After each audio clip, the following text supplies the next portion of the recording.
boys and girls. How are you doing this week? Today we're going to combine a few different things that I think will be fun. We're going to do some word work. You know how I love to learn about words. I hope you do too. We're going to do some science experiments. That should be fun. And of course we're going to learn more about Jesus and the Bible today. Today we're going to be talking about attraction. That word attraction, you've probably heard it in lots of different circumstances. When we're attracted to someone, it might mean that we like them.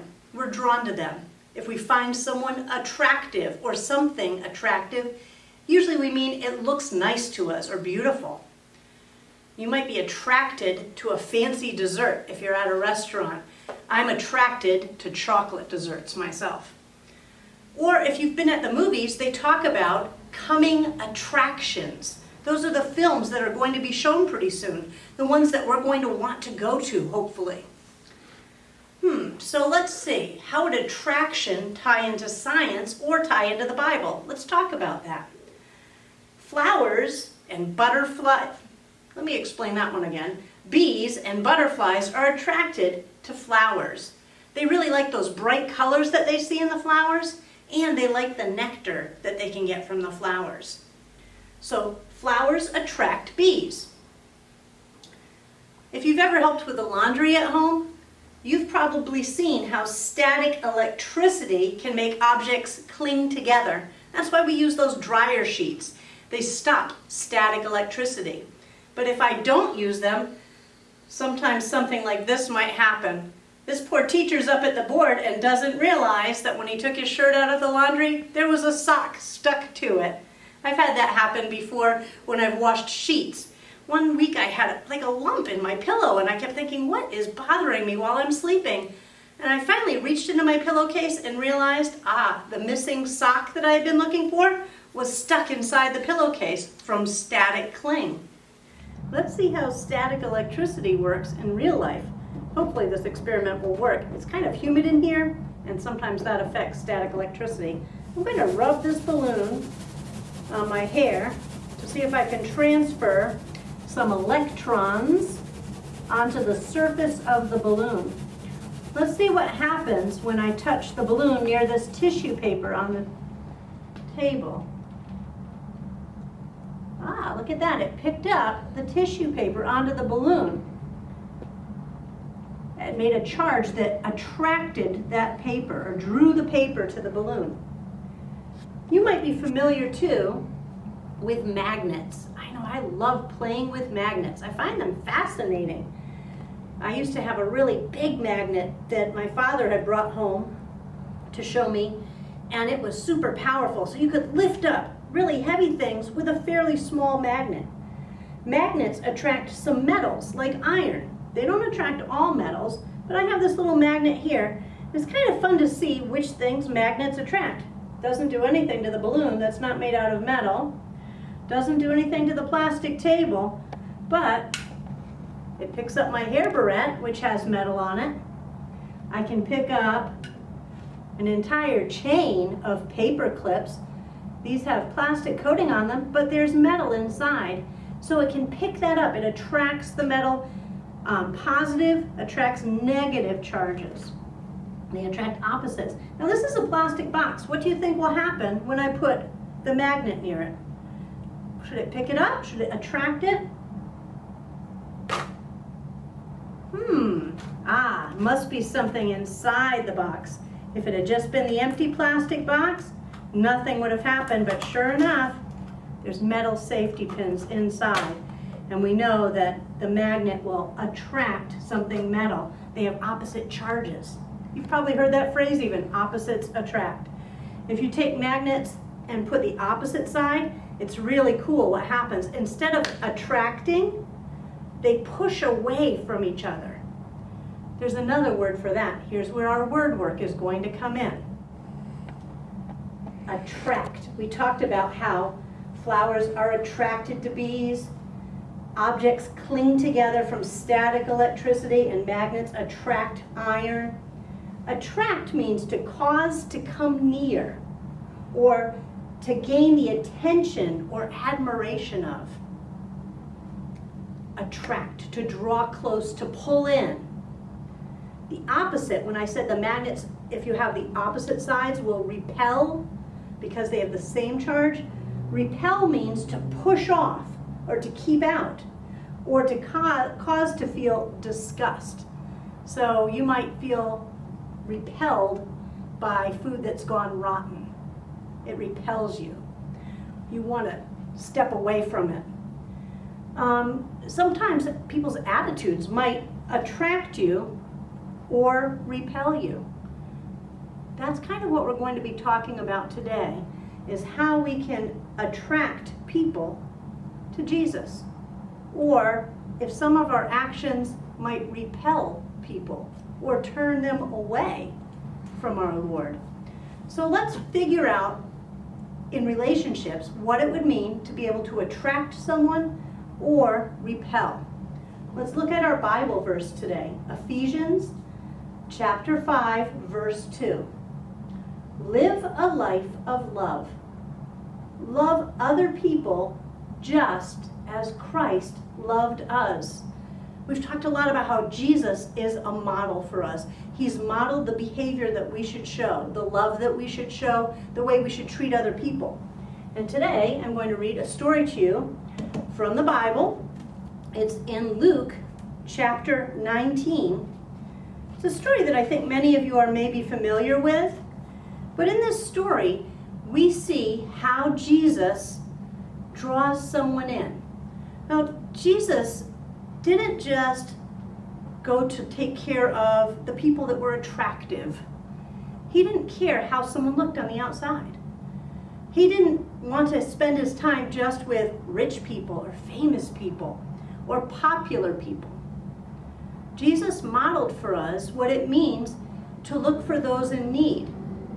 And so a lot of times, the people that Jesus sought out, the people that Jesus spent time with, were people that were neglected or ignored by people in their neighborhood, by people in their town. This story is about a little man named Zacchaeus. And I'm sure a lot of you have sung the song before. Zacchaeus was a wee little man, and a wee little man was he. We remember that Zacchaeus was short and tiny. But that's not really what was unattractive about Zacchaeus. Zacchaeus was a tax collector. He collected people's money, and that was a job that a lot of people didn't care for because someone's coming to take their money.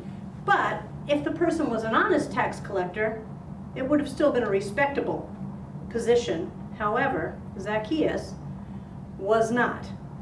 He was dishonest. Let's hear more about the story and hear how Jesus treated Zacchaeus. You might be thinking, well, if Zacchaeus is a bad guy, he's stealing, Jesus is probably going to tell him what he needs to do. He's probably going to put him in his place.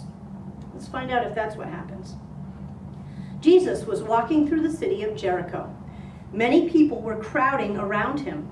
A man named Zacchaeus saw the crowd coming. He was a rich man, but he was not an honest man. He was in charge of collecting taxes in Jericho. He asked poor people for more money than they owed and kept the extra money for himself.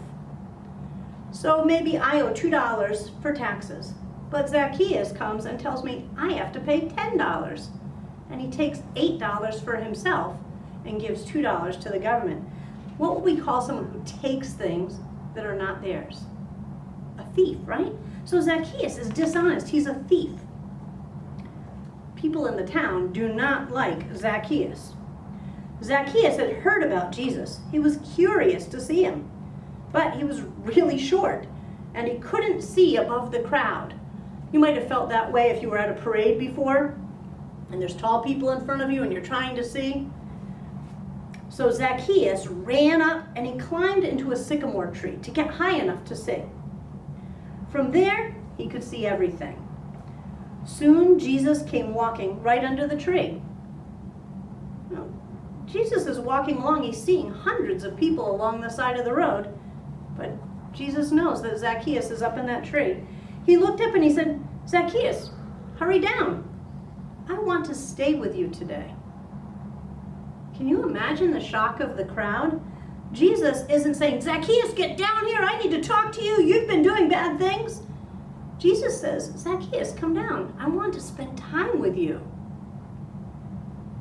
Zacchaeus was amazed that Jesus would even speak to him. He climbed down from the tree and took Jesus to his house.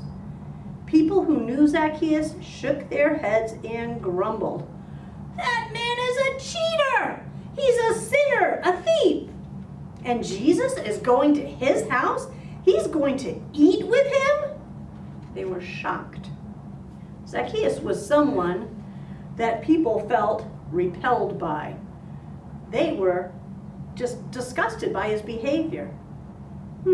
Zacchaeus was changed, though, by being with Jesus. Jesus saw the value in Zacchaeus as a child of God. He knew that Zacchaeus had sinned, we all do.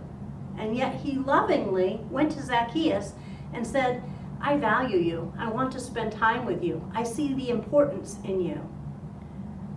And that changed Zacchaeus. Later that day, the rich man stood up and told Jesus that he was going to give half of all of his money to the poor. And he was going to pay back all the people that he had cheated. And not just give them back what he owed them, but 4 times as much. Jesus said to Zacchaeus, I have come to look for and to save people who are lost. Today, you and your family have been saved. So how did Jesus model how to treat people for us? He showed us that we don't just go to the people that we find attractive in a worldly sense. People that are good athletes, people that look beautiful, people that are really smart.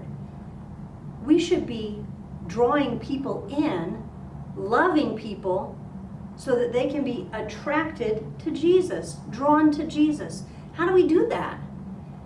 Have you ever been at school and you've seen someone maybe feeling left out at recess? Maybe there's someone that's not quite as good of an athlete, and they never get picked for a team at school. Those people are loved by Jesus, and we want to show that love to them too. Could you attract people to Jesus by including others, maybe those that feel left out? What about people that are just feeling sad and lonely? Maybe they've had a rough day. Could you attract people to Jesus by showing them Jesus' love, by saying to them, I see that you're upset. Is there something I can do for you? Is there some way I can help you? Making sure that we pay attention to all people equally. Not because of what we see as their value, but because we know that they're valued by Jesus. We can attract people, draw people close to Jesus. We can gain the attention of them and have them admire Jesus for his qualities, not so that they're drawn to us. It's great to have friends, and it's great to be known as a good friend. But when they see us, we want them to see Jesus too. Can you attract people to Jesus by showing them love the way that Jesus did? Think about ways that you can do that this week. Draw people to Jesus, and you'll be bringing people to the Lord by showing his love. Have a great week, boys and girls.